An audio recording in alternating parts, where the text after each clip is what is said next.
You're probably looking at silver and gold getting hit and thinking, okay, people are panicking. That's the default story. It's also usually the wrong one. Markets don't really fear bad news. Bad news is loud. Everyone hears it. It's priced fast. What markets fear is the thing most people haven't clocked yet, the quiet shift underneath the headline. The part that doesn't trend. The part that doesn't fit into a clean tweet. The part you only notice when you stop staring at the red candles and ask a more annoying question. What changed in the plumbing? Because on days like this, the screen is doing what it always does, throwing a tantrum. But the interesting signal isn't the tantrum. It's who needed liquidity first, who got forced to sell, and what bid disappeared for a few minutes. If you've been around markets long enough, you learn something uncomfortable. The most important moves rarely announce themselves with a megaphone. They show up as a sudden imbalance, a tiny shift in funding, in hedging pressure, in the dollar, in collateral, and then prices react like they saw a ghost. So before you decide this is fear, let's slow down and look at what actually happened. Let's start with the sequence of events, not the opinions. During the latest trading session, both gold and silver experienced a sharp intraday decline.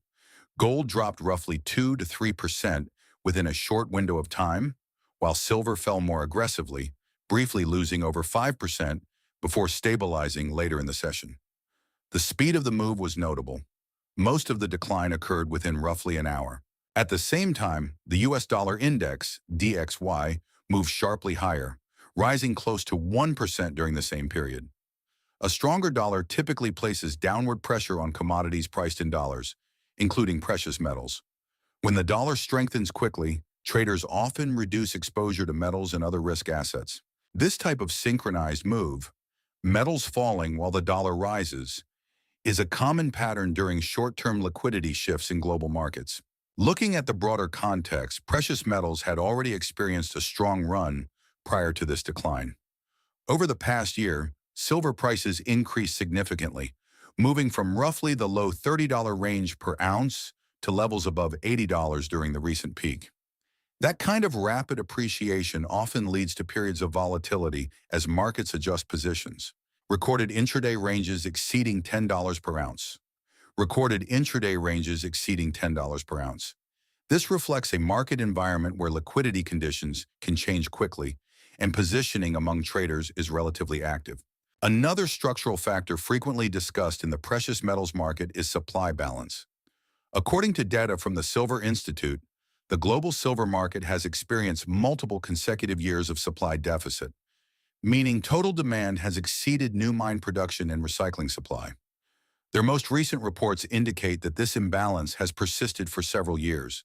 These are the core facts. Precious metals declined sharply during a short time window. The US dollar strengthened at the same time. Silver has experienced unusually large price ranges recently. The broader market context includes strong prior price appreciation and ongoing structural supply deficits. No conclusions yet, just the sequence of events. Price moves by themselves don't tell you much. What matters is the chain reaction behind them. Start with the first link in that chain, the US dollar. When the dollar rises quickly, global liquidity tightens almost immediately. Commodities, including gold and silver, are priced in dollars. So when the dollar strengthens, the purchasing power of non-US buyers effectively decreases. That alone can reduce short-term demand pressure. But that's only the first order effect. The second layer is portfolio rebalancing. Large funds, commodity trading advisors, and macro desks manage exposure across currencies, bonds, equities, and commodities simultaneously. When the dollar spikes or volatility rises, many of these portfolios adjust risk automatically. Metals positions often get reduced not because the long-term thesis changed, but because risk models require it. In other words, part of what you saw was likely positioning pressure, not a sudden shift in the fundamental case for metals. Then there's the liquidity factor. Silver markets, in particular, tend to be thinner than many major financial assets. When selling pressure accelerates, price can move quickly because the order book simply isn't as deep. A relatively small imbalance between buyers and sellers can create a move that looks dramatic on a chart, even if the underlying trigger was mechanical. Now step back another layer. Markets also react to macro uncertainty, geopolitical tension, shifting monetary policy expectations, and movements in bond yields all influence capital flows. When uncertainty rises, investors often rotate between assets in search of stability, liquidity, or yield. Sometimes that rotation temporarily pulls capital away from metals, especially if the dollar strengthens at the same time. But there's also a longer-term layer to consider. Precious metals tend to sit at the intersection of monetary conditions, inflation expectations, and financial system confidence. That's why they can respond differently depending on which factor dominates in the moment. If the dominant force is short-term liquidity tightening, metals can fall. If the dominant force later becomes monetary easing or declining real interest rates, metals often recover. This is why experienced market participants focus less on a single day's move and more on what type of shock caused it. Was it a structural shift in supply or demand? Or was it a temporary liquidity event triggered by currency movements and portfolio adjustments? Right now, the evidence points mostly toward the second explanation, a fast adjustment in positioning linked to dollar strength and volatility. That distinction matters because liquidity shocks tend to be temporary, while structural changes tend to last. Understanding the difference is the first step toward interpreting what happens next. When markets move quickly, the instinct is to search for a past moment that looks the same. That instinct is understandable and often misleading. History is useful in markets, but not as a crystal ball. It's a filter. It helps separate normal behavior from genuinely unusual conditions. If we look back over the past few decades, there have been several periods where precious metals experienced sharp short-term declines during strong long-term trends. Levels above 110 to around the mid-70s, levels above 110 to around the mid-70s. Over that same decade, silver rose dramatically from under $5 per ounce to over $40 at its peak. But the path was far from smooth. Throughout that entire cycle, there were multiple corrections where silver dropped sharply over short time frames, sometimes 20 to 30%, before eventually continuing higher. These corrections were often triggered by shifts in liquidity, dollar strength, or changes in risk appetite across broader financial markets. Another instructive period occurred in 2020 during the early phase of the global pandemic. At that time, precious metals initially sold off, along with equities and commodities during the sudden liquidity shock in March. Investors and funds sold assets across the board to raise cash and meet margin requirements. Only later, after central banks introduced aggressive monetary stimulus and liquidity measures, did gold and silver begin their next major upward moves. These episodes highlight an important pattern. Short-term price behavior in metals is often driven by liquidity dynamics, while longer-term trends are usually shaped by monetary policy, real interest rates, and supply-demand fundamentals. What's different today is the broader environment in which markets are operating. Global debt levels are historically high compared with earlier cycles. Monetary policy frameworks have evolved significantly since the early 2000s, and the precious metals market itself has expanded to include new forms of participation, including exchange-traded funds and digital trading infrastructure. In other words, the market structure today is not identical to previous cycles. That doesn't invalidate historical comparisons. It simply reminds us that similar conditions do not guarantee identical outcomes. History helps provide perspective. It does not remove uncertainty. Understanding that distinction keeps analysis grounded and prevents emotional reactions to short-term volatility. Professional market analysis usually begins with one uncomfortable truth: no single outcome is guaranteed. Instead of predicting the future, experienced investors tend to think in conditional paths. If certain conditions develop, then certain outcomes become more likely. Right now, the precious metals market can be framed through three broad scenarios. Bull case, continued structural strength. For the bullish scenario to continue, several conditions would likely need to align. First, real interest rates would need to remain contained or begin declining. Precious metals historically perform best when inflation-adjusted bond yields are falling or staying low. If inflation remains persistent, while central banks become cautious about tightening policy further, the environment can become supportive for metals. Second, the US dollar would likely stabilize or weaken. Because metals are priced globally in dollars, sustained dollar strength can suppress demand temporarily. A stabilization in the dollar often removes that headwind. Third, the structural supply situation would need to remain tight. The Silver Institute has reported multiple consecutive years where global silver demand exceeded available supply. If industrial demand, particularly from sectors like solar technology, electronics, and electrification, continues growing while mine supply expands slowly, the underlying market balance could remain supportive. Under those conditions, volatility could continue, but the longer-term trend in precious metals could remain constructive.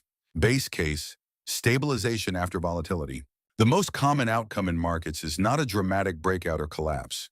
More often, markets pause and consolidate. In this base scenario, the recent decline would primarily reflect short-term positioning adjustments rather than a structural change in fundamentals. If the US dollar stabilizes, volatility in broader markets cools, and macroeconomic data remain mixed rather than extreme, metals could spend time moving within a wide trading range. During this phase, traders typically reassess positioning, and longer-term investors evaluate whether previous price gains were justified by fundamentals. Markets sometimes spend weeks or months in this type of range before establishing a clearer direction. From a probabilistic standpoint, stabilization following a sharp move is often the most statistically common outcome. Bear case, a shift in macro conditions. For a more bearish path to develop, the macro backdrop would likely need to change in a specific way. If real interest rates rise meaningfully, metals often face pressure. Higher real yields increase the opportunity cost of holding non-yielding assets, such as gold and silver. Similarly, if the US dollar continues strengthening for an extended period, global demand for metals can soften. Another factor to monitor is broad financial market liquidity.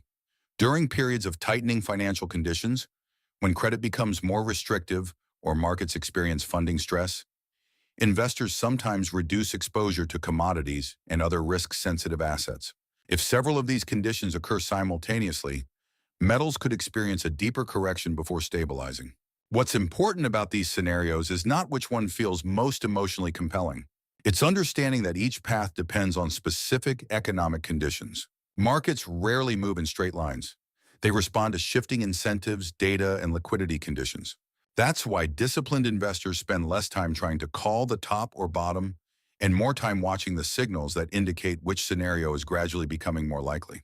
When markets become volatile, the biggest mistake investors make is watching the wrong signals. Price alone rarely explains what's actually happening. Instead, I pay attention to a handful of indicators that tend to reveal the underlying pressure points in the system.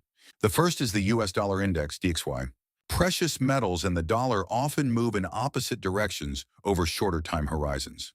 A rapid dollar rally can temporarily weigh on metals as global buyers face higher effective costs. What matters here isn't a single day's move, but whether the dollar continues trending higher or begins stabilizing. Sustained dollar strength tends to create headwinds for commodities broadly. The second indicator is U.S. Treasury yields, particularly real yields. Gold and silver historically respond strongly to changes in inflation-adjusted yields. When real yields rise, holding non-yielding assets becomes relatively less attractive. Conversely, when real yields fall or remain contained, metals tend to perform better over time. Third, I watch inflation data, particularly the Consumer Price Index, CPI, and the Personal Consumption Expenditures, PCE Index. These releases influence expectations around central bank policy. If inflation proves more persistent than anticipated, monetary policy expectations can shift quickly, and that tends to ripple across currency and commodity markets. Liquidity indicators also matter. I pay attention to trading volume, futures open interest, and broader market positioning. Rising prices accompanied by declining participation can sometimes signal weakening momentum. On the other hand, increasing open interest during price stabilization may suggest that new positions are entering the market. Finally, I watch the relationship between spot and futures prices, including whether the market is in contango or backwardation. While this alone doesn't determine direction, changes in that relationship can offer clues about near-term demand and hedging behavior. None of these indicators provide certainty on their own, but together they create a framework for understanding what forces are actually moving the market, beyond whatever narrative happens to be trending online that day. Short-term volatility is a normal feature of financial markets, especially in assets like precious metals where liquidity conditions and macro expectations can shift quickly. What matters most is maintaining perspective. A single trading session rarely defines a long-term trend. Markets move through cycles of expansion, correction, consolidation, and renewal. The challenge is not reacting emotionally to each movement, but staying disciplined enough to evaluate the broader environment. For investors, that usually means focusing on risk management, position sizing, and time horizon. Markets will continue to respond to changes in policy, inflation expectations, and global economic conditions. Those forces evolve gradually, even when prices appear to move suddenly. This isn't investment advice. It's simply how I'm reading the market right now. And as always, the most valuable asset in uncertain markets is patience.